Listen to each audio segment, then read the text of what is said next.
حصے میں یہاں سے آسمان کی طرف گیا، پھر واپس پلٹ کر آیا۔ کیا کوئی شخص اتنے مختصر عرصے میں اتنے لمبا سفر طے کر سکتا ہے؟ صدیق اکبر نے فرمایا نہیں، ایسا کوئی نہیں کر سکتا۔ ابو جہل کی ذہن میں خواست آئی، انہوں نے کہا کہ اب موقع ہے کہ صدیق اکبر کو حضور کی بارگاہ سے دور کرنے کے لیے۔ انہوں نے کہا کہ جب کوئی شخص کہے تو ایسا ممکن نہیں ہے۔ ابو بکر جانتے ہو یہ کس نے کہا؟ آپ نے فرمایا کس نے کہا ہے؟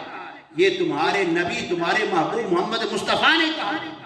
جب صدیق اکبر نے یہ سنا تو فرمایا اے بدبخت، تو اس کی بات کرتا ہے، میرا نبی اس سے بھی بڑی بات کرتا ہے۔ صدیق اکبر اس سے بھی مان لیتا ہے۔ اتنا بڑا اعتماد تھا، لیکن اللہ کی بے نیازی سے، اللہ کی بارگاہ میں کھڑے ہونے سے اصحاب رسول اس قدر تھرتھراتے تھے، اس طرح کانپتے تھے۔ ایک مرتبہ صدیق اکبر پہ اس آیت صدیق اکبر کے حق میں نازل ہوئی۔ ایک مرتبہ صدیق اکبر تشریف فرما تھے اور آخرت کے معاملات میں غور و فکر کر رہے تھے، قیامت کی ہولناکیوں کے حوالے سے غور و فکر کر رہے تھے۔ قیامت کیسے قائم ہوگی؟ یہ سورج جو پوری کائنات کو روشن کر رہا ہے، جب قیامت قائم ہوگی تو یہ سورج بے نور ہو جائے گا۔ یہ تارے جو ساری کائنات کو روشن کر رہے ہیں، یہ تارے بھی بے نور ہو جائیں گے۔ قیامت کا وہ منظر جب سارے انسان اللہ کی بارگاہ میں کھڑے کر دیے جائیں گے اور خدا کا قہر و غضب اپنے عروج پر ہوگا، زمین تانبے کی بنا دی جائے گی، انسان اپنے ہی پسینے سے شرابور ہوگا۔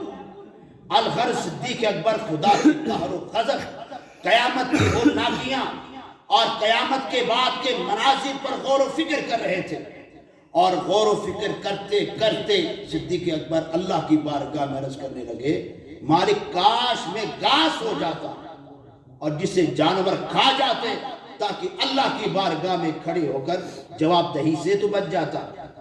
جب صدیق اکبر کے دل میں یہ بات آئی تو اللہ نے قرآن مجید کی آیت نازل فرمایا کہ میرے حبیب اعلان کر دے، اپنے صدیق کو بتا دے، میرے ابو بکر کو بتا دے کہ جو دنیا کے اندر میرے خوف سے لرزتا رہا ہوگا، میرے خوف سے کانپتا رہا ہوگا اور میرے خوف سے گناہوں کو ترک کرتا رہا ہوگا، فرمائے ہولناکیاں ہوں گی، لیکن میں گناہوں کو ترک کرنے کی وجہ سے، اپنے خوف دل میں بٹھانے کی وجہ سے، ہر خوف سے اسے نجات عطا کر کے اسے ایک جنت نہیں، اسے 2 جنت عطا فرمایا۔